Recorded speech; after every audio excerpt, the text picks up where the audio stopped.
Study IQ bank and SSC, शुरुआत से सफलता तक। हेलो स्टूडेंट्स, मेरा नाम है सागर दुआ और मैं पढ़ाता हूँ रीजनिंग। आज हमारे सामने एक ऐसी स्टूडेंट ने ज्वाइन किया है हमें, जिनका RRB PO, RRB clerk, IBPS PO, IBPS clerk, overall सारे ही एग्जाम इन्होंने निकाल लिए। इनका नेम है निशा और ये रोहतक, हरियाणा से रहने वाली है। जी Nisha, hello and many many Hey, sir. Congratulations Thank you for so your much, sir. Selection. Study IQ में आके सबसे पहले ये बताइए कैसा लग रहा सर बहुत अच्छा लग रहा है। मैंने ऐसे कभी सोचा तो नहीं था कि मैं अपनी सक्सेस स्टोरी शेयर करूंगी, है? यस पर यस टीम की तरफ से इनविटेशन आया तो मैंने सोचा यस। कि करंट अफेयर्स ही एक ऐसा सब्जेक्ट होता है जिसमें बच्चे बहुत ज्यादा लाइक पैनिक करते हैं, हम्म। क्योंकि आजकल के जिस टाइप के क्वेश्चंस आ रहे हैं एग्जाम्स में स्टेटमेंट बेस्ड ज्यादा होते हैं, तो उन्हें होता है कि हमारा कट ऑफ भी क्लियर नहीं होगा। राइट पर राइट जिस तरह से सर ने पढ़ाया उस तरीके से मैंने सोचा मैं ये शेयर कर सकती हूँ कि आप बेटर यूटिलाइजेशन कैसे कर सकते हो सर के कोर्स का, और that will be right. Really helpful for the candidates. Yes. Nisha, थोड़ा सा आप पहले अपने बारे में थोड़ा सा बताएं कि कहाँ से ओके बिलोंग करते हो और क्या क्या आपने किया अभी तक ग्रेजुएशन में, ये सब। सर, मैं हरियाणा रोहतक से बिलोंग करती हूँ और ओके। मेरी graduation and post graduation commerce में ही थी। और फिर ठीक मैंने है। अपने मास्टर से ही एग्जाम देने स्टार्ट कर दिए थे बैंकिंग के। बट वो जो मेरे एग्जाम्स होते थे वो मुझे उसमें ये नहीं पता था कि क्या सिलेबस है, क्या टॉपिक आने हैं, क्या पैटर्न आएगा। बस मैं फॉर्म फिल करती थी और एग्जाम देने चली जाती थी। और मुझे ओके। अभी भी याद है कि मेरा फर्स्ट मैंने एग्जाम दिया था IBPS PO का, और उसमें मेरा स्कोर 25 आया था ओनली प्रीलिम्स में। 25। ओके। और अब मेरा मैक्सिमम प्रीलिम्स का स्कोर है 97 आउट ऑफ 100। 97। सो यस 97 तो बहुत ज्यादा है, बहुत अच्छे यार। Yes yes. तो आपने RRB clerical, RRB PO, IBPS PO और IBPS क्लर्क, इतने सारे एग्जाम्स निकाल दिए। यार सारी सीटें तो आप ही ले गए। है ना? काश मैं दे सकती किसी को हाँ। इसलिए मैंने IBPS PO इंटरव्यू नहीं दिया कि एक सीट वेस्ट हो जाएगी। अच्छा अच्छा अच्छा, नहीं जी सही सर। है। सो जब आपका अभी आप कौन सा वाला बैंक को ज्वाइन करने वाले हो, कौन सा, मतलब जो आपका paper? RRB PO join RRB करूंगी PO मैं। आप ज्वाइन यस सर। करोगे? यस। ठीक है, वेरी गुड।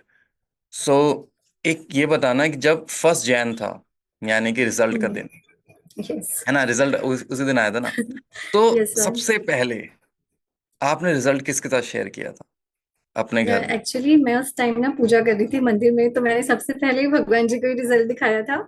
मैंने ओके। देखा ही नहीं था, मैंने लॉगिन पे क्लिक करके उनकी तरफ कर दिया कि प्लीज जो भी हो मुझे एक्सेप्टेंस देना उस चीज का, फेल हूँ चाहे मैं पास हूँ। तो सबसे ठीक पहले ठीक। रिजल्ट उन्होंने देखा। फिर मैं मम्मी और भाई के पास गई और वो दोनों तो एकदम रोने लगे कि मैंने बोला कि मैं PO बन गई। फिर पापा को भी बताया, पर पापा इस टाइम इतने ज्यादा श्योर थे इस टाइम पे कि उन्हें था ओके। कि बस ऑफिशियल कंफर्मेशन का वेट है कि होना है। उन्हें लग रहा था, मतलब उनका इतना स्ट्रॉन्ग इंट्यूशन था कि इस बार तो मेरा हो ही जाएगा और कंफर्म ही है होना। तो सब काफी बिल्कुल। ज्यादा खुश थे। बहुत अच्छे। तो ग्रेजुएशन में आपने जैसा बताया था कि मैंने किसमें, कॉमर्स में कॉमर्स। क्या करी थी, कॉमर्स यस में करी, यस। तो वो कब हुई थी, कौन से मेरा ईयर? 2020 में मास्टर्स कंप्लीट हो गया था। 20th के में मास्टर्स हो गया था, ओके ओके। Yes yes. उसके तो बाद से आप मेरा फिर, हाँ जी, सीरियस वे में प्रिपरेशन स्टार्ट हुआ।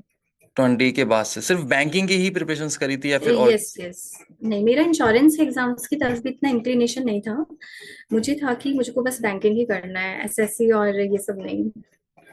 सो यहाँ पे एक क्वेश्चन अराइज होता है निशा, कि ऐसा क्या चीज आपको मोटिवेट कर रही थी कि आपको लगा कि मेरे को बैंकिंग में ही जाना है? सर एक्चुअली मेरे फादर बैंक में वर्किंग है, तो ओके। बचपन से मैंने उन्हें देखा है कि मतलब बहुत ज्यादा फैसिनेटिंग लगता था। और मैं बचपन से ऐसे बोलती थी कि मम्मी देखना एक दिन पापा और मैं साथ में ऑफिस जाएंगे तो ओके। फाइनली वो डे आ ही चुका है राइट राइट राइट। हाँ जी। तो फादर तो आपके किसी और बैंक में होंगे? Yes yes, Punjab national bank. वो PNB में? यस सो वैसे आपका IBPS क्लैरिकल भी निकला है, तो उसमें यस कौन सा सर। अलॉट हुआ आपको bank? Canara bank, Canara Canara bank.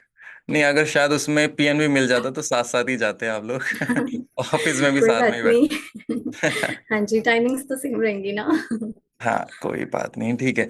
चलिए, RRB PO के अंदर आपको कौन सा बैंक अलॉट हुआ है? और सर हरियाणा ग्रामीण बैंक, हरियाणा से हरियाणा वही है ना। ग्रामीण बैंक, ओके ओके, यस एक ही। यस।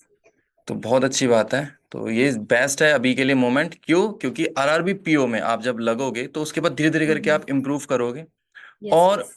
और आप उसके बाद और बेहतर एग्जाम्स भी दे सकते हो, लाइक आरबीआई का ग्रेड बी, यस यस। ये बेस्ट रहेगा। इसके बाद देते भी है स्टूडेंट्स, सबसे बेस्ट चीज है। तो निशा, जैसे आपने बताया कि सब पेरेंट्स वेरेंट्स आपके रोने भी लगे थे, है ना, जब आपका रिजल्ट आया, जी सर। आपको कैसा फील हो रहा था उस समय पे? क्या आपको श्योरिटी थी कि मेरा पेपर अच्छे गए थे, रिजल्ट भी मेरा अच्छा ही होगा? यस सर, क्योंकि मेरी मेंस के मार्क्स में एचपी काफी ठीक था, तो मुझे लग रहा था कि हो भी जाएगा। पर वो पिछले साल के जो फेलियर्स होते हैं ना, वो हमेशा ही डराते हैं। ऐसा लगता है कि आपने कितना भी अच्छा परफॉर्म किया हो, पर जो लास्ट के सेटबैक्स हैं हमारे, वो हमेशा ये फील कराते हैं कि अगर नहीं हुआ तो क्या होगा, फिर से एक साल रिपीट करना पड़ेगा। बट मैं हमेशा से ये मोमेंट को विजुअलाइज करती थी कि जब मेरा रिजल्ट आएगा, मैं लिंक पे क्लिक कर रही होंगी और उसमें कॉन्ग्रेचुलेशन आएगा, या we are glad to inform you, और बैंक अलॉटेड होगा, फिर मैं सबको बताऊंगी। तो वो बहुत ज्यादा मोटिवेट करता था मुझे। मैं जब भी डिमोटिवेट होती थी तो मैं ऐसे विजुअलाइज करती थी इन चीजों को, जो बहुत मोटिवेट करता था। बिल्कुल बिल्कुल, तो ये चीज आपने अच्छी सोची थी कि अपने आप को मोटिवेट करने के लिए तो ये बेस्ट यस तरीका यस। है कि विजुअलाइज करिए कि आप बैंक की सीट पे ही बैठे हुए हो। है ना? एग्जैक्टली तो सर, कि एक साल बाद मैं अब क्या कर रही होंगी, मैं अपनी ब्रांच में होंगी, ऐसे मैं इमेजिन करती थी। हाँ, और अब आप सीधा असिस्टेंट मैनेजर ही बनोगे, ये चीज यस बहुत यस। अच्छी बात है ना? यस सो बहुत अच्छे निशा, सबसे पहले तो यार इस चीज के लिए बधाई हो आपको कि आपको एक बैंक अलॉट हो गया है, और इस चीज का वेट लगभग हर एक बच्चा कर रहा होता यस है ना? सर। क्योंकि 10 लाख लोग फॉर्म भरते हैं, लेकिन सफलता सिर्फ कुछ ही को मिलती है। कुछ हजार ही यस होते हैं जो लकी होते हैं, तो यस उनमें सर। से एक आप हो। Thank you sir. ठीक है। तो अच्छा निशा, थोड़ा सा स्टूडेंट्स को हमारे ये बताएंगे कि आपने जैसे प्री में तो 97 तक अपने आप को पहुंचा दिया है ना? Yes yes. तो कैसे बच्चों को इम्प्रूव करना चाहिए कि अपनी स्पीड बढ़ा ले वो लोग, अपनी एक्यूरेसी को इम्प्रूव कर ले, जिससे कि उनके भी स्कोर 90 प्लस ही चले जाए और उनका हर एक प्री तो निकल ही जाए आराम से? तो इसके बारे में क्या बताएंगे? तो सबसे पहले हमें बेसिक से स्टार्ट करना चाहिए। बेसिक कॉन्सेप्ट क्लियर करो। जैसे कि रीजनिंग में है, ए टॉपिक वाइज आप हर चीज को क्लियर करते जाओ, हर टॉपिक का लाइक वीडियो से आपको सीखना पड़ेगा वो चीज, क्योंकि नहीं होती है, हमने कभी भी उन्हें पहले नहीं देखा हुआ। और क्वांट्स में भी आपको ऐसे ही करना है, पहले आप बेसिक सीख लो, उसके बाद आप क्वेश्चन प्रैक्टिस करना शुरू करो। और सबसे इंपॉर्टेंट चीज होती है कि आपको मॉक टेस्ट से प्रैक्टिस करना है। आजकल बच्चे इधर उधर पीडीएफ के चक्कर में बहुत घूमते हैं कि हमें प्रैक्टिस के लिए कंटेंट नहीं मिल रहा है। कैसे नहीं मिल रहा आपको? इतने सारे आजकल एग्जाम लेवल कंटेंट प्रोवाइड कराती हैं, टेस्ट सीरीज। आपको 20 टेस्ट दे रहे हैं, प्रीवियस ईयर के भी 20 टेस्ट होते हैं, आप सब उनको कर लो। वो ही एग्जाम लेवल क्वेश्चंस होते हैं। एक्चुअली मेरा पॉइंट्स बहुत वीक होता था, तो मैं ऐसा ओके। सोचती थी कि मुझसे हो ही नहीं रहा है, हो ही नहीं रहा है, मार्क्स इंप्रूव नहीं हो रहे हैं, मैं 30 तक अटेम्प्ट नहीं कर पाती थी। रीजनिंग में तो स्टार्टिंग से मेरा इतना स्ट्रॉन्ग था कि मैं 15-16 मिनट में 35 क्वेश्चन अटेम्प्ट कर लेती हूँ, और उसके बाद मैं पेपर को एक बार गो थ्रू भी कर जाती हूँ, इतना टाइम मेरे पास बच जाता है। ओके। पर ओके। क्वांट्स में नहीं हो पाता था। तो फिर मैंने इसको चीज को रियलाइज किया कि वो गलती मेरी ही है, क्योंकि कुछ टॉपिक है ना, मैं उनको देख ही नहीं रही हूँ, मैं उन्हें सीखना ही नहीं चाह रही हूँ। तो फिर मैंने उन टॉपिक्स को दोबारा से ऐसे बेसिक से किया, और फिर उसके क्वेश्चंस लगाए, फिर टेस्ट को एनालाइज किया जो प्रीलिम्स में मैं टेस्ट देती थी। तो उससे मेरी काफी ज्यादा इंप्रूवमेंट हो गई। और मेन बच्चा हमारा इंग्लिश पोर्शन जो प्रीलिम्स में होता है, उसके लिए सच बताऊं मैंने कभी पढ़ाई नहीं करी है। मैंने अच्छा सिर्फ अच्छा। 120 रूल्स ऑफ ग्रामर करती थी मैं, और एडिटोरियल भी नहीं किया मैंने प्रीलिम्स के लिए। तो मेरा प्रीलिम्स उतने में निकल जाता था, क्योंकि मेरी इंग्लिश रीजनिंग में एज अच्छी थी। 35 में से मेरे 34 तक मार्क्स आ जाते थे। हाँ, तो देखा स्टूडेंट सभी ने कि रीजनिंग सबसे बेस्ट सब्जेक्ट है, अच्छे से आप यस। लोग स्कोर कर सकते हो। सबसे इंटरेस्टिंग है वही, मार्क्स गेन हाँ, करने में बहुत हेल्प करता है। ठीक ठीक, ये चीज अच्छी है यार। रीजनिंग में हाँ अगर जी। बच्चे का स्कोर पूरा आ जाता है ना, तो उसको थोड़ी हाँ सी जी। हेल्प मिलती है कि अगर बाई चांस किसी और सब्जेक्ट में स्कोर कम भी रह गया, लाइक इंग्लिश सबकी इम्प्रूव अच्छी नहीं होती, तो किसी का अगर इंग्लिश में स्कोर कम भी रह गया तो वो रीजनिंग कवर अप करवा देगी वो चीज को। Yes yes. तो एटलीस्ट एक सब्जेक्ट अपना स्ट्रांग करना है सभी स्टूडेंट्स को, ठीक है? तो यहां तक बात रही अपनी प्री की, ठीक है। अब चलते हैं मेंस की ओर, कि जब आप मेंस की ओर आए थे, यानी कि जब आपने प्रिपरेशन स्टार्ट करी थी अपनी 2020 के बाद से ही, तो आपने प्री की भी तैयारी करी या साथ के साथ मेंस की भी तैयारी हैंड टू हैंड करते गए? क्या किया था और कैसे करके आपका पेपर निकला ओवरऑल मेंस का? सर लास्ट 2 ईयर से तो मैं प्रीलिम्स पे इतना फोकस ही नहीं करती हूँ। इनफैक्ट लास्ट ईयर क्या हुआ था कि मैंने सिर्फ आप 7-8 भी मॉक नहीं दिए होंगे मैंने प्रीलिम्स के, क्योंकि मेरा प्रीलिम्स इतना ज्यादा स्ट्रांग हो चुका है। और ओके अब मैं ओके। प्रीलिम्स का तैयारी नहीं करती, बस एक हफ्ता भी नहीं, 4-5 दिन पहले ही मॉक लगा लेती हूँ, थोड़ी बहुत लगा लेती हूँ ताकि वो ब्रश अप हो जाए मेरी स्पीड को। और हम्म। एक्यूरेसी तो रहती है क्योंकि कॉन्सेप्ट क्लियर है हमारे, बस इंग्लिश पे थोड़ा ध्यान देना रहता है। तो लास्ट 2 ईयर से मैंने प्रीलिम्स पे इतना फोकस नहीं किया, मैंने मेंस पे ज्यादा फोकस किया। कि जैसे कि सर मैं एक इम्पॉर्टेंट बात इसमें ऐड करना चाहूंगी कि प्रीलिम्स में आजकल ऐसे बोलते हैं कि आपको सिर्फ स्पीड चाहिए एंड एक्यूरेसी ओके। चाहिए, which hmm. Is totally wrong. आपको मेंस में तो चाहिए आर्ट ऑफ सेलेक्टिंग क्वेश्चंस, पर आपको प्रीलिम्स में ये आना चाहिए कि आपको प्रीलिम्स का पेपर अटेम्प्ट कैसे करना है। क्योंकि हम्म। मैं काफी सारे ऐसे कैंडिडेट्स को जानती हूँ जिनको सारे कॉन्सेप्ट क्लियर हैं, उन्हें सब कुछ आता है, बट स्टिल वो पेपर अटेम्प्ट ही ठीक से नहीं करते हैं कि उनका क्लियर नहीं होता। तो वो बहुत ओके। ज्यादा इंपॉर्टेंट है आपके लिए।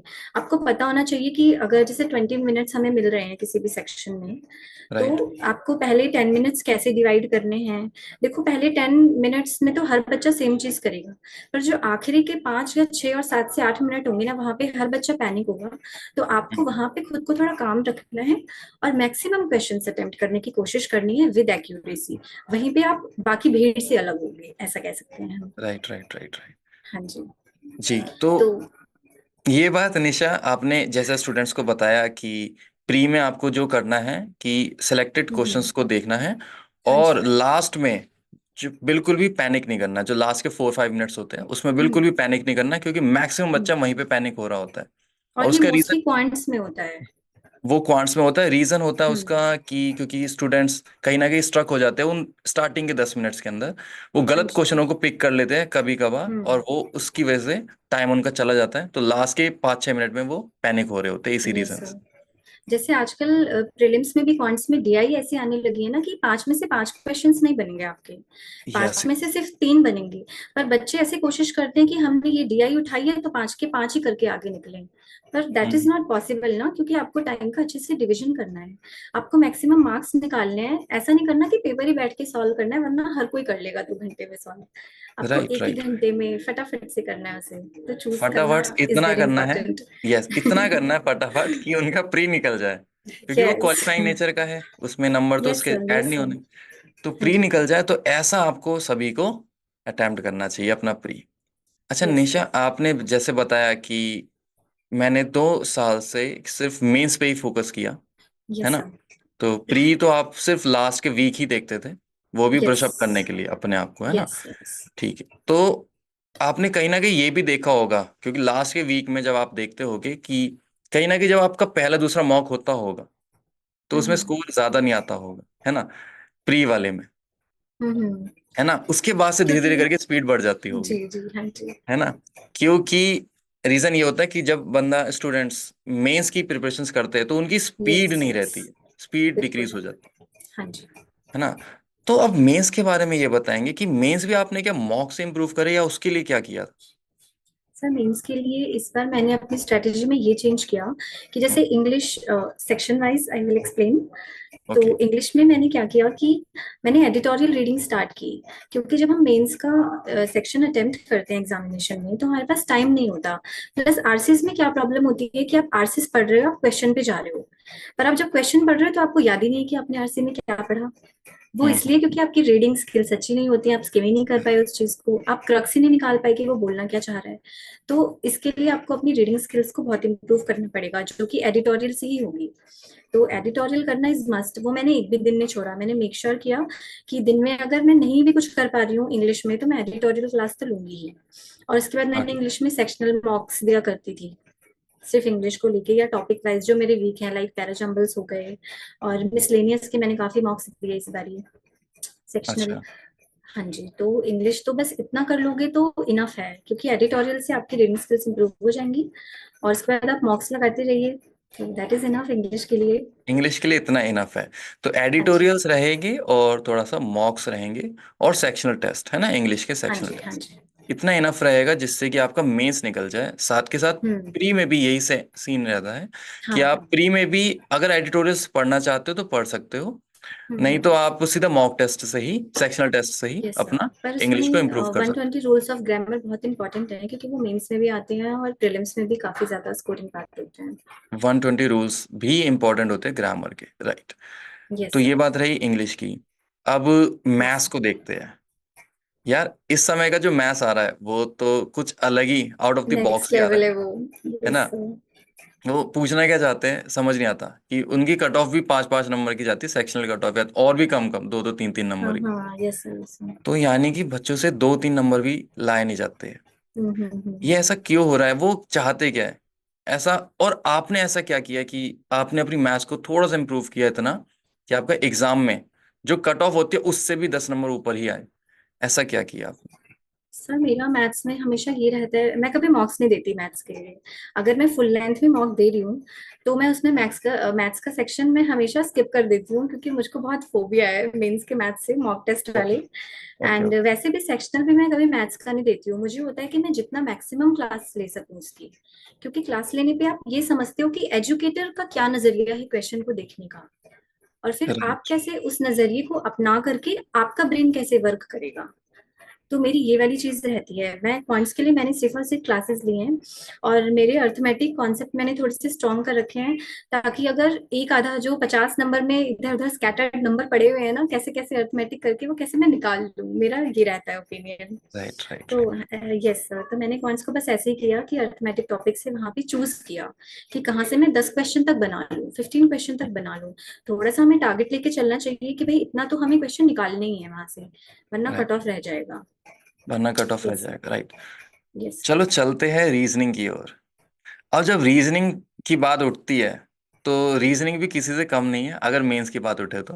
Yes sir. रीजनिंग कहता है कि यार मैथ्स अगर स्ट्रांग हो रहा है तो रीजनिंग कैसे पीछे रह जाए, है ना। तो रीजनिंग भी अब अपने आप को, मतलब दुनिया को फेस दिखा रहा है अपना कि ये हूं मैं असल में, है ना। तो यस सर, रीजनिंग का इसमें लेवल भी अब बढ़ता जा रहा है। जो सिटिंग अरेंजमेंट पजल्स आते थे वो अब उस टाइप के नहीं रहे कि स्टूडेंट्स बना पाए उनको, है ना। तो उस समय पे स्टूडेंट्स के लिए क्या बेस्ट रहेगा, क्या स्ट्रेटेजी आप बच्चों को बताना चाहोगे कि रीजनिंग में जब अगर आपसे सिटिंग अरेंजमेंट पजल्स नहीं बन पा रहे हैं तो उस समय पे क्या अटेम्प्ट किया जाए, कैसे किया जाए? तो ये इसके बारे में थोड़ा सा बताएं निशा। सर इस ईयर आईबीपीएस पीओ मेंस में काफी ज्यादा टफ रीजनिंग आई थी, कि ओके। उसका कट ऑफ क्वांट से भी कम गया है। तो अच्छा। हाँ, यस सर, तो वो काफी ज्यादा डिफिकल्ट थी। और रीजनिंग हम्म। में एक चीज है, बेशक ये मेंस है, पर आपको रीजनिंग में मेंस में भी स्पीड चाहिए। क्योंकि ओके। इस ईयर मैंने ये ऑब्जर्व किया कि हम्म। जो क्वेश्चन पेपर में इनफ क्वेश्चंस होते हैं मिसलेनियस। जैसे इस मिसलिन। बार आईबीपीएस पीओ मेंस में इनफ मिसलेनियस क्वेश्चन थे कि अगर आप पजल और सिटिंग को नहीं भी देखोगे ना, तो वो हम्म। 2-2 मार्क्स के थे, आप सिर्फ मिसलेनियस करके बहुत अच्छा स्कोर कर सकते हो। ओके। आपको हमेशा रीजनिंग की तैयारी 3 पार्ट्स में करो। पहला logical reasoning, then puzzles and sitting arrangements, then आपका मिसलेनियस पोर्शन। और पजल और सिटिंग तो देखो वो एक बहुत बड़ा ट्रैप है, जो आपको 2-2 नंबर के क्वेश्चन तो दिखाएगा, और 10 नंबर तो क्या, 10 के साथ में -0.5 भी देके जाएगा। बिल्कुल क्योंकि ऐसा बिल्कुल। होता है, बच्चे 15 से 20 मिनट्स तो लगा देते हैं ये सोच के, पर उसके हम्म। बाद they end up getting nothing, like negative yes. लेके आते हैं वो सिर्फ, क्योंकि उनके आंसर मैच ही नहीं करते हैं फिर लास्ट में। तो फिर वो और ज्यादा पैनिक क्रिएट करता है, जिसकी वजह से वो बाकी सेक्शन भी अटेम्प्ट नहीं कर पाते हैं अच्छे से। तो हम्म। मेरी स्ट्रेटेजी इस बार ये थी कि मैं क्लासेस से रीजनिंग को अपने अच्छे से कराया मैंने इस बार ही, और घर पे भी अगर मैंने रीजनिंग प्रैक्टिस की है तो मैंने विद द टाइमर की है, ताकि मेरे ओके। माइंड पे एग्जैक्ट वो प्रेशर आए कि फटाफट मुझे क्वेश्चन पूरा करना है। लाइक मुझे इतना टाइम लग क्यों रहा है एक क्वेश्चन को करने में। अगर मेंस का सिलॉक्स भी है, इनइक्वालिटी भी है, या फिर और टाइप के क्वेश्चंस हैं, तो वो मेरी जल्दी से होनी चाहिए। मैं हमेशा कोशिश करती थी कि मेरा टाइम वो कम हो। अगर मैं जितने जितने क्वेश्चन अटेम्प्ट कर रही हूँ तो वो हम्म। कम होना चाहिए। और राइट। लॉजिकल रीजनिंग आजकल ऐसा होता है कि उसमें सॉरी, उसमें थोड़ी सी नेगेटिव ज्यादा जाते हैं बच्चों के। तो आप सिर्फ उन क्वेश्चन पे ध्यान दीजिए जो आपका स्ट्रॉन्ग पोर्शन हो। जैसे कॉज एंड इफेक्ट होता है, एक हम्म। इन्फ्लुएंसेस वाले क्वेश्चन आते हैं उसमें, जिसमें आपको बताना है ये स्टैंजा पढ़ के कि कंक्लूजन क्या रहेगा इसमें। तो राइट मैं राइट। सिर्फ उन्हीं दोनों को करती थी। और अगर मैं बहुत ज्यादा श्योर हूँ 90% की ये वाला आंसर ठीक होगा, तो वो मेरा इंग्लिश से ही इम्प्रूव हो गया था एक्चुअली, वो वाला पार्ट, क्योंकि स्किमिंग रहती है इंग्लिश में, रीडिंग में एडिटोरियल करते ही थे, तो राइट। कंक्लूजन वाली चीज अच्छे से हो जाती थी, और बिल्कुल। कॉज इफेक्ट वाला भी हो जाता था वो वाली चीज। सो ये चीज ज्यादा इम्पोर्टेंट हो गया है, यानी कि एडिटोरियल इम्पोर्टेंट हो गए हैं काफी, यस सर। क्योंकि यस। उससे आपकी इंग्लिश इंप्रूव हो रही है, आपके इंग्लिश में स्कोर अच्छा आ रहा है, आपको वो कैप्स भी देखने को मिल रही है न्यू न्यू, और साथ के साथ रीजनिंग के अंदर जो क्रिटिकल रीजनिंग होती है उसमें भी हेल्प मिल रही है, yes yes. As well as GK में भी हेल्प मिल रही है थोड़ी बहुत, है ना, जीए में। Yes sir. चलिए अब चलते हैं अपने लास्ट पार्ट की ओर, जीए की ओर। तो जीए में स्टडी आईक्यू ने आपकी किस तरीके से हेल्प करी है, यहाँ पे ये बताना। सर इस बार मेरी सारी सिलेक्शन सिर्फ जीए की वजह से हुए हैं। बिल्कुल। क्योंकि जैसे कि आईबीपीएस क्लरिकल आप देख लो, उसमें 6.5 नंबर कट ऑफ था, 6.75, एंड आई हम्म, स्कोर 26.75, तो सीधा 20 मार्क्स का एज तो मुझे वहीं से आ गया। और बिल्कुल। सेम आरआरबी क्लरिकल में भी cut off I think 2.5 number था और मेरे 17.5 थे, तो 15 मार्क्स का एज मुझे वहां से आ गया। तो वही मैं कह रही हूँ कि करंट अफेयर्स तो सबसे ज्यादा अच्छे होते हैं। जब मैं और सोर्सेज को फॉलो करती थी ना, हम्म, आई ऑब्जर्व कि जब मैं एग्जाम में बैठी हूँ, तो जैसे होता है कि वेजिटेबल ट्री में डिवीजन नहीं है, सब वेजिटेबल आपने एक साथ डाल दिया, और जब कोई agree। आपसे मांग रहा है तो आप पिकअप ही नहीं कर पा रहे हो कि हमें मतलब टाइम लग रहा है आपको इन्फॉर्मेशन ढूंढने में। तो मेरे Okay। साथ ये वाली चीज होती थी।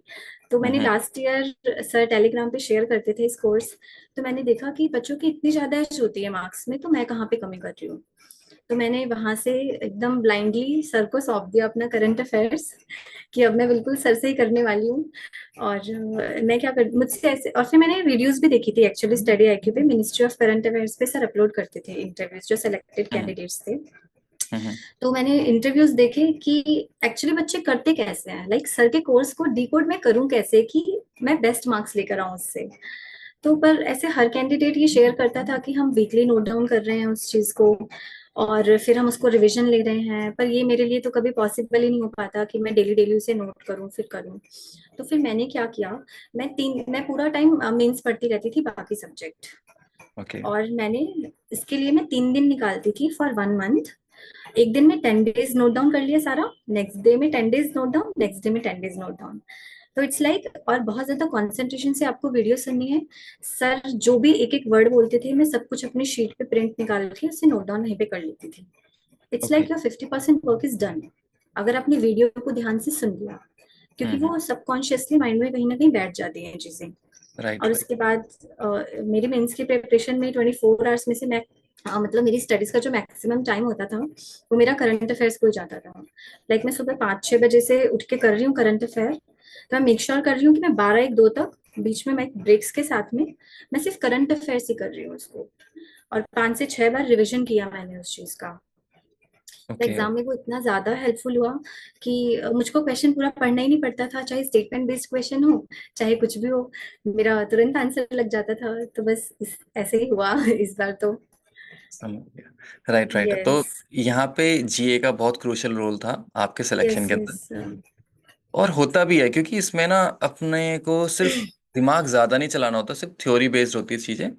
तो आपने जो चीज देखी, जो आपने पढ़ी थी, वही चीज आपकी वहां पे अगर पूछ ली गई है, तो आपको सिर्फ टिक ही तो लगाना है, टिक लगाएंगे आगे बढ़ एग्जैक्टली जाएंगे। सर। और रीजनिंग होती है, मैथ्स होती है, इनको सॉल्व करना पड़ जाता है ना, कहीं हम्म। ना कहीं आरसी होती है, उसको भी डिटेल में पहले पढ़ना पड़ जाता है। तो हर चीज में हमें ज्यादा दिमाग चलाना पड़ता है, लेकिन ये जो जीए होता है, ये पार्ट इतना इजी है, मतलब थ्योरेटिकल है ना ये सब, तो ये इजी हो जाता है। लेकिन एग्जामिनर भी आज की डेट का थोड़ा क्लेवर है, वो चाहता है कि यस बच्चों को सर। यहाँ पे भी ट्रैप करे, तो वो जी डिटेल्स सर। में जाता है ना, वो डिटेल्स में जाता है बिल्कुल कि स्टेटमेंट बेस्ड क्वेश्चन ज्यादा आने लगे हैं आजकल। हाँ। तो अगर वो डीप में जा रहा है तो तभी ये सीन हो रहा है कि इतना पढ़ने के बाद भी, जैसे आपने अभी बताया कि सुबह 5 बजे आप बैठते थे और एक यस। दो बजे तक आप सिर्फ जीए मैं पढ़ते करंट थे अफेयर ही उसमें करती थी। हाँ, और करंट अफेयर्स ही सबसे ज्यादा वेटेज रखता है, राइट। यस। जीए में आज की डेट में जो पूछा जा रहा है वो सबसे ज्यादा करंट अफेयर्स पूछा जाता है, बैंकिंग अवेयरनेस के थोड़े क्वेश्चंस आते हैं, यस। राइट निशा। यस। यस, तो उसमें भी करंट अफेयर्स में भी इतने वो पूछ रहा है कि स्कोर 25 के आसपास सर रह रहा है, कि 40 में से, है ना, 35 नहीं आ रहे। 25 is a very good score. आप देख नहीं, लो कैंडिडेट्स का तो कट ऑफ भी क्लियर नहीं होता। कट ऑफ भी क्लियर नहीं होता, क्योंकि वो इतना डीप चला गया है ना एग्जामिनर, वो बहुत यस। डीप जा जाके पूछ रहा है। तो हम्म। अगर इसमें भी और स्कोर अच्छा आ जाए, जो कि पूरी लोग उम्मीद करते हैं ये कि जीए में अच्छा स्कोर आ जाए, लेकिन आज की डेट में आपने बिल्कुल सही कहा कि 25 स्कोर एक काफी अच्छा स्कोर है, क्योंकि ये भी नहीं आ पा रहा लोगों का, लोग सर इतने तो 15 को अटेम्प्ट भी। भी नहीं थे। जो मेरे साथ के फ्रेंड्स हैं जिन्होंने एग्जाम्स दिए, उनके 26 तो अटेम्प्ट भी नहीं थे जीए में। हाँ बिल्कुल। हाँ जी। तो डिटेल में आ गया ना, आज की डेट में वो सब पूरी चीजें डिटेल्स में पूछता है, इसलिए बच्चे यस अटेम्प्ट सर। भी नहीं कर अब वो पाते क्यों। फ्रेंड्स कहते हैं कि हमें ये प्रिविलेज नहीं मिला कि हम सर से पहले पढ़ पाए। तो अब वो उन्हें फॉलो करेंगे। ओके, तो कोई नहीं स्टूडेंट्स, अभी भी उनको देखो मौका है। वो यस सर। पिछले साल नहीं निकाल पाए एग्जाम्स, लेकिन इस साल के एग्जाम्स वो जरूर निकालेंगे, और सारे एग्जाम्स निकालेंगे, जैसे कि निशा ने भी बैक टू बैक एग्जाम्स निकाले सारे। Yes sir. तो निशा, आपने कभी एसबीआई का पीओ का एग्जाम भी दिया था? वो निकला? सर एक्चुअली मुझे एसबीआई पीओ कभी चाहिए ही नहीं था, पता नहीं ओके क्यों। Okay okay. पर और मेरा इस बार डेट भी क्लैश हो गया, 1 नवंबर को मेरा आरआरबी पीओ का इंटरव्यू था एंड एसबीआई पीओ का प्रीलिम्स था। तो मैं तो ओके, खुशी थी कि मुझे वो वैसे भी नहीं चाहिए था, रीजन भी बन गया। राइट राइट राइट, बहुत यस अच्छे। सर।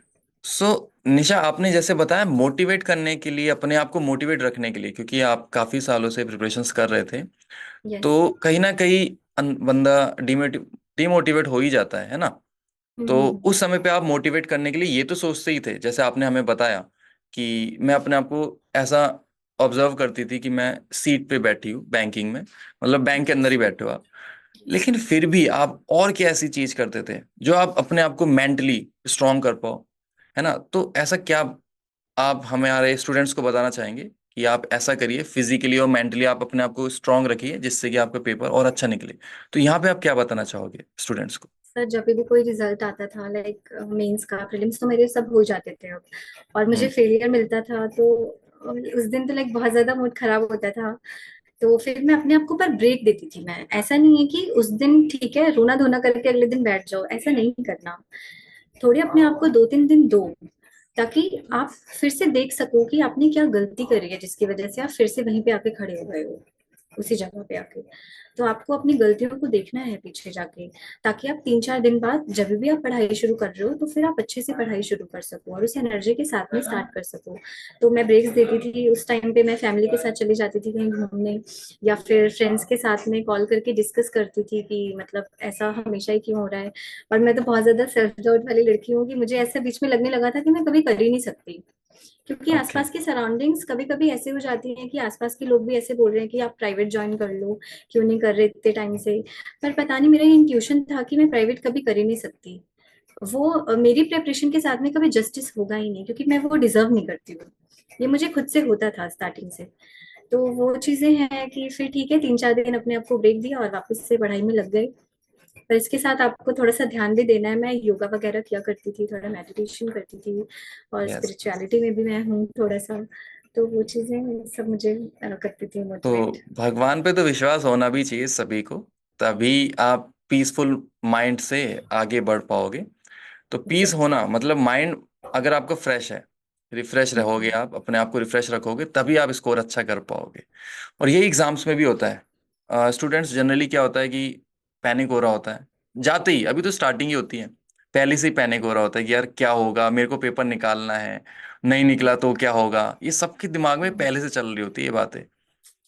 तो वो पहले से थोड़ा सा अपने आप को नर्वस कर रहा होता है, अपने आप ही, ये जनरली होता है, सभी के साथ हाँ, होता it's very common, yes sir. है ना? तो फिर भी जब वो एग्जाम देने जाता है अपना बेस्ट देता है, और बहुत बच्चों के एग्जाम्स भी निकलते हैं। तो जिसमें से एक का नाम निशा भी है, जिनका निकला है, ठीक है, और वो भी फाइनल सिलेक्शन हुआ है। Nisha, really many many congratulations again. Thank you so much sir. So Nisha, final आप थोड़ा सा जैसे एज अ टॉपर कोई फाइनल टिप अपने फीमेल कैंडिडेट्स को क्या बताना चाहोगे, कि क्योंकि यहाँ पे फीमेल्स भी काफी मेहनत करती हैं और उनका नहीं निकल पाता, कहीं ना कहीं फीमेल्स का भी नहीं निकल पाता, क्योंकि वो कुछ तो किसी की तो शादियां हो जाती है और उसके बाद वो प्रिपरेशंस कर रही होती हैं। तो वो कहीं ना कहीं उन्हें लगता है कि अब हम प्रिपरेशंस करें ही, क्योंकि पेपर का लेवल भी बढ़ रहा है, तो कैसे वो मैनेज कर पाएंगी, तो ये चीज। और कुछ स्टूडेंट्स वैसे भी होते हैं जिनकी अभी शादी नहीं हुई है ना, तो वो लोग भी मेहनत कर रहे होते हैं, लेकिन एग्जाम कहीं ना कहीं निकल नहीं पा रहा होता उनका, तो वो अंदर से टूट जाते हैं। राइट। सभी लोग जब टूट जाते हैं, तो उन फीमेल कैंडिडेट्स के लिए आप क्या कहना चाहोगे, ऐसा सर फाइनल टिप? मेरी माय टिप वुड बी कि प्लीज रिजेक्शन को सेल्फ रिजेक्शन मत बनने दो। क्योंकि ओके। ठीक है, एग्जाम्स लाइफ का सिर्फ एक पार्ट है, अगर आप उसे क्लियर नहीं कर पा रहे हो तो मे बी शायद आपका भी टाइम नहीं है, आप ऐसे देखो उस चीज को, या फिर आप में शायद कहीं कमी होगी जिसे आप अब वर्क करके उसे इम्प्रूव कर सकते हो सकता है कि आप 85 to 90% तो पहुंच चुके हो ना, और आप कैसे पहुंचे? आपने इतना हार्ड वर्क किया है, डेडिकेशन दिखाया आपने, तभी आप 90% तक आए हो। अब आप 100 के नियर अबाउट हो, तो आपको सिर्फ 10% ही तो वर्क करना है। तब वहां पे क्यों छोड़ रहे हो जाके? गिव अप कभी भी नहीं करना, ऐसे नहीं सोचना। मेरे पेरेंट्स हमेशा मुझे क्या बोलते हैं कि बेटा तुम्हारा काम है कि तुम अपने कर्म करो। तुम्हें एग्जाम सेंटर से निकलने के बाद ऐसी फीलिंग नहीं आनी चाहिए कि काश मैंने ये कर लिया होता, मैंने वो कर लिया होता। जिस दिन आपने इस तरीके से पढ़ाई कर ली, उस दिन हम्म। अगर आपका सिलेक्शन नहीं भी होता है ना, तो आपको गिल्ट नहीं रहेगा, क्योंकि आपने अपना 100% दिया है। राइट राइट बाकी राइट। चीजें तो फिर आप प्रिपरेशन कर रहे हो तो सफलता मिलनी तो निश्चित है, अगर आप कंसिस्टेंसी और हार्डवर्क दिखाई रहे हो उस चीज में तो। तो हार्ड वर्क के साथ साथ आज की डेट में भगवान की मेहर भी होनी चाहिए। बिल्कुल बिल्कुल। और और साथ के साथ थोड़ा सा स्मार्ट वर्क भी करना चाहिए, क्योंकि हमें यस क्वेश्चंस यस। को पिक करना होता है एग्जाम्स में। हम्म। तो हर समय हार्ड वर्क भी काम में नहीं रहता है, हमें स्मार्ट वर्क से भी पेपर को निकालना होता है। हम्म। सो निशा, थोड़ा सा एक और बात बताना कि इंटरव्यू में क्या आपका पहला इंटरव्यू था या दूसरा इंटरव्यू था यहाँ पे जो आरआरबी सर का मेरा हुआ? ये फर्स्ट इंटरव्यू है, मैं फर्स्ट टाइम इंटरव्यू तक पहुंची थी। फर्स्ट टाइम आप इंटरव्यू पे पहुंचे थे, तो आपने यस। किस तरीके से प्रिपरेशंस करी इंटरव्यू की, और कैसे आपने उस इंटरव्यू के फेस को पार किया? आप कितना नर्वस थे, ये थोड़ा सा बताएं। पर नर्वस तो मैं थी, क्योंकि मेरा फर्स्ट इंटरव्यू था। मैं कभी यहाँ तक पहुंची नहीं थी, मेरा फर्स्ट टाइम मेंस क्लियर हुआ था। और मेरे पास सर का स्टैटिक बैंकिंग कोर्स था, गौरव सर का। ओके। और बैंकिंग अवेयरनेस तो सर की मुझे ऐसी आदत हो गई है, सर की सर्कुलर, सर से ही सर्कुलर समझने की। सर आरबीआई के सर्कुलर्स को इतने अच्छे से एक्सप्लेन करते हैं कि मैं उसको रिवीजन भी नहीं लेती हूँ, मैं सिर्फ मेंस के 3 दिन पहले उठाती हूँ, वीडियो देख ली, सीधा पेपर देने चली जाती हूँ। क्योंकि वो वीडियो 90% आपके माइंड में रहती है, सर इतने अच्छे से एक्सप्लेन करते हैं इस चीज को विद एग्जांपल्स। तो मैंने बैंकिंग अवेयरनेस की वीडियोस भी करी थी अपने इंटरव्यू से पहले, रिसेंट मंथ्स हम्म। की। और अच्छा। मैंने सर का स्टैटिक बैंकिंग का कोर्स भी किया था। तो ओके। वहां पे भी सर ने इतनी डिटेल एक्सप्लेनेशन दी है कि मेरे पास इतना सारा कंटेंट हो गया था कि मुझे लगने लगा था वो इंटरप्ट करेंगे, बेटा रुक जाओ नेक्स्ट क्वेश्चन पूछ लेते हैं आपसे। तो बहुत हेल्प किया मुझे सर का कोर्स इसमें भी। तो बिल्कुल भी आप कॉन्फिडेंटली आपने दिया था, मतलब इंटरव्यू जब नो दिया? सर, मैं थोड़ा सा नर्वसनेस के साथ में किया था। पर इस ओके बार ओके हमारे पैनल में क्या हुआ कि वो काफी ज्यादा हमारी स्ट्रीम से डीप क्वेश्चंस पूछ रहे थे। और तो ओके। फिर बच्चा नर्वस तो होगा ही, क्योंकि राइट राइट। पहले सर जब वीडियोस डालते थे इंटरव्यू की अपने चैनल पे शॉर्ट्स, हम्म। या फिर सर की मॉक गाइडेंस वाले इंटरव्यूज होते हैं, तो मैंने वो देखे थे, वहां से मुझे क्वेश्चंस का आइडिया लग गया था कि इस टाइप के क्वेश्चंस पूछे जा सकते हैं। तो मैं वो सब नोट डाउन कर लेती थी।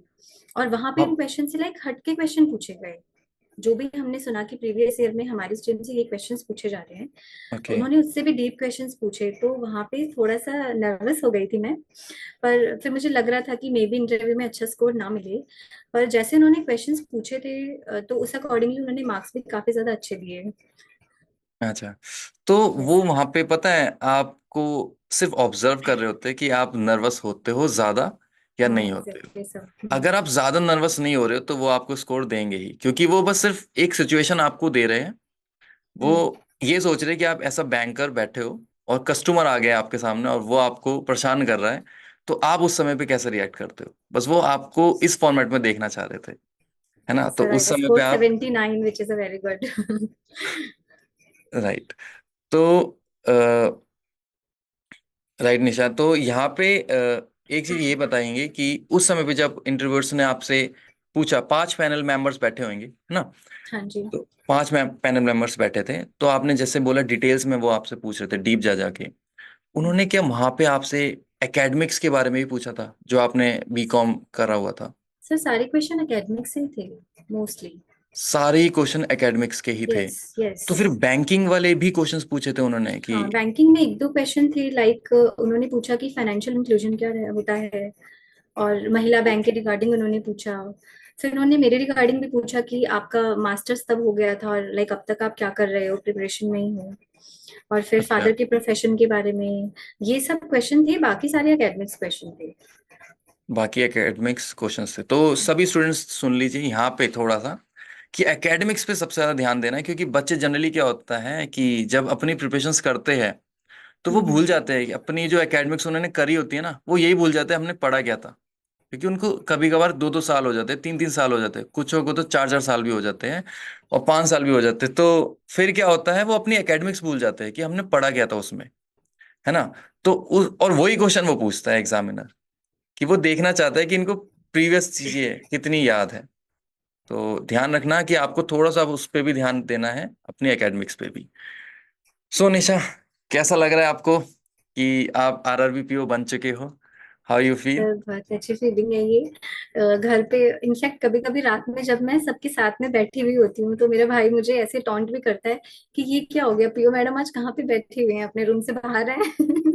लाइक मैं हमेशा पढ़ रही होती थी पहले अपने रूम में बैठ के, तो वो राइट, मुझे भी ऐसे टॉन्ट करता है। पर बहुत अच्छा लगता है कि पेरेंट्स के कितने ज्यादा सपने होते हैं हमसे, और हमारे साथ साथ उनके भी एफर्ट्स हैं। क्योंकि मेरा सेंटर हमेशा यहाँ से 3 घंटे का रास्ता होता था, तो रात ओके, में एनजाइटी से नींद नहीं आती थी कि सुबह पेपर पता नहीं कैसा होगा, और सुबह 3 बजे उठना भी रहता था। पर मुझे तो राइट, 3 बजे उठना है, पर मम्मी पापा तो उससे भी पहले उठते थे, वो ब्रेकफास्ट प्रिपेयर कर रहे हैं, लंच प्रिपेयर कर रहे हैं। तो हमारे साथ साथ उनकी भी कितनी मेहनत है हमारे लिए। तो सब कुछ वर्थ इट है। आज इतने सारे सिलेक्शन होने के बाद ऐसा लगता है कि इतने हाँ, साल जो स्ट्रगल किया वो सब वर्थ इट बिल्कुल, था। उसका रिजल्ट मिल गया, तो इसलिए वो हाँ सारी चीजें क्या एग्जैक्टली। हो गई, वो वर्थ इट हो गई है। तो ये चीज बहुत अच्छा हुआ कि भगवान ने आपकी जो मनोकामना थी, जो कि आप बहुत टाइम से कह रहे थे कि एक बैंक में सिलेक्शन मिल जाए, तो ये सभी यस की सर। होती है। तो वो आप पे उनका आशीर्वाद रहा और सिलेक्शन आपका हो गया। सो निशा, तो ये चीज थी आज का जो हमारा सेशन था, जिसमें आप आए, आपने अपना कीमती समय दिया, इस चीज के लिए बहुत बहुत धन्यवाद। और एक और बात, की जब आप बैंक में लग जाओगे, यानी कि जब आपकी ज्वाइनिंग हो जाएगी, तो उस समय पे भी हम आपको बुलाएंगे। तब भी आपको बताना होगा कि बैंकिंग में श्योर एक्चुअली, सर। कि एक्चुअली कैसा माहौल लग रहा है आपको, हाँ, एक नई दुनिया एक्सपेक्टेशंस में आ गए। Versus reality. Yes yes yes yes, अभी तो एक्सपेक्टेशन है कि बैंकिंग यस, तो हमें जाना है। अब सब बैंकिंग के प्लीजिंग होगा। अंदर की बात है ना, हाँ जी। थोड़ी सी, कि यार बैंकिंग में भी कितना वर्कलोड होता है यार, ये सब थोड़ी सी बातें, ये आप हमारे स्टूडेंट्स को भी बताएंगे कि इनको एटलीस्ट इम्बैलेंस रहे, दिमाग में ये बात रहे कि जो हम आगे जा रहे हैं, जिस जगह पे हम जा रहे हैं, वो हमारे लिए कितनी बेस्ट है। राइट। क्योंकि जनरली लोग एसबीआई पीओ का भी टारगेट रखते हैं, और एसबीआई पीओ में यस वर्कलोड सर। अगर देखा जाए तो काफी ज्यादा है ना। तो as a compare RRB PO, workload बहुत कम है आरआरबी पीओ में, तो है ना। यस तो सर। ये चीज आपने अच्छी है, आरआरबी पीओ आपने चूज किया, और बहुत अच्छा है ये चीज। इनफैक्ट मेरे भी कुछ फ्रेंड्स थे, तो उन्होंने भी आरआरबी पीओ में अपना फाइनल सिलेक्शन लिया था, और काफी अच्छे से इस समय पे जॉब कर रहे हैं। आपको कोई इशू नहीं आएगा बैंक में, देख लेना ये चीज की। मैं कह रहा हूँ। ठीक है। हाँ जी, जाके पता चलेगा। हाँ, अगर आप पीएनबी में जाते हो या एसबीआई में जाते हो यार, कहीं ना कहीं वो वर्कलोड ज्यादा हो जाता है, हाँ हाँ। लेकिन यस सर। आप आरआरबी में बेस्ट रहोगे, आपको अच्छा लगेगा। चलिए निशा, आज के लिए इतना ही रखेंगे, और हम आपको फिर बुलाएंगे, तब आपको आना होगा। राइट। Sure sir. तो तब तक के लिए खुश रहे और मुस्कुराते रहे, और अपने दोस्तों को भी कहना कि ये स्टडी आईक्यू को देखते रहे। राइट। बिल्कुल जिससे कि सर। उनका भी सिलेक्शन हो जाए। Yes sir. तो thank you so much thank you and so have a much. Good day. Study IQ bank and SSC, शुरुआत से सफलता तक।